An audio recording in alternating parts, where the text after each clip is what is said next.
Hey everyone, welcome back to the channel. In this video, I'll show you how to model a basic wheel in FreeCAD, perfect for your DIY robots, RC cars, or anything that needs to roll.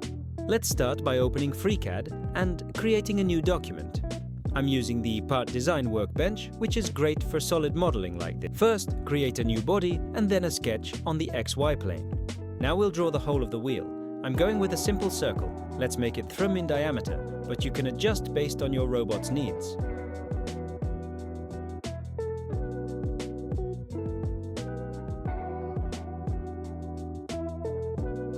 Now another wheel with 20 mm in diameter. Let's close the sketch and press Pad, add 10 mm in length and press OK. Let's add another function that will smooth the wheel, the fillet. Select the top circle, line press, fillet, and add 3 mm radius. Then OK, do the same for the bottom circle line.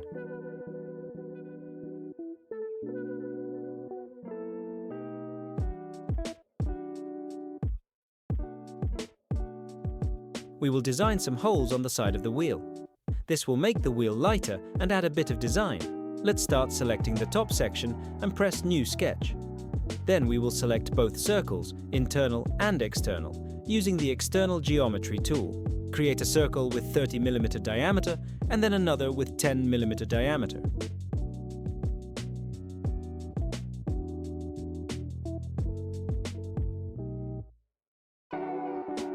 Now select the Line tool and draw lines that connect the center of the circles, with the first circle putting 90 degrees. Then draw another line connecting the second circles. Do the same every 90 degrees. You will notice that when the cursor is near the line, 3 symbols appear. This means the line end on the circles.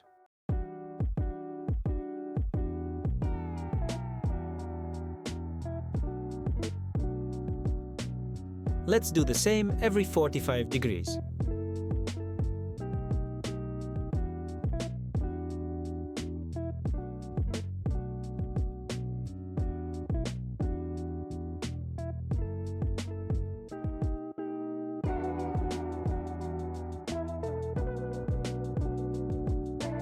We'll now cancel the internal and the external circles. Select the Arch by Center tool and connect the bottom 2 points, as on the video, and then the top. Do the same for the others. When finished, close the sketch and press Pocket. Once your model looks good, head to File, Export, and choose STL format. Now it's ready for slicing and 3D printing. I'll print this on my Anycubic Kobra 2 Neo. It handles small parts like this super well. Don't forget to like, comment if you want the STL, and subscribe for more FreeCAD and robot building videos. I've got more tutorials on the way using Arduino ESP32 and all the gear I've collected. Thanks for watching. Catch you in the next one.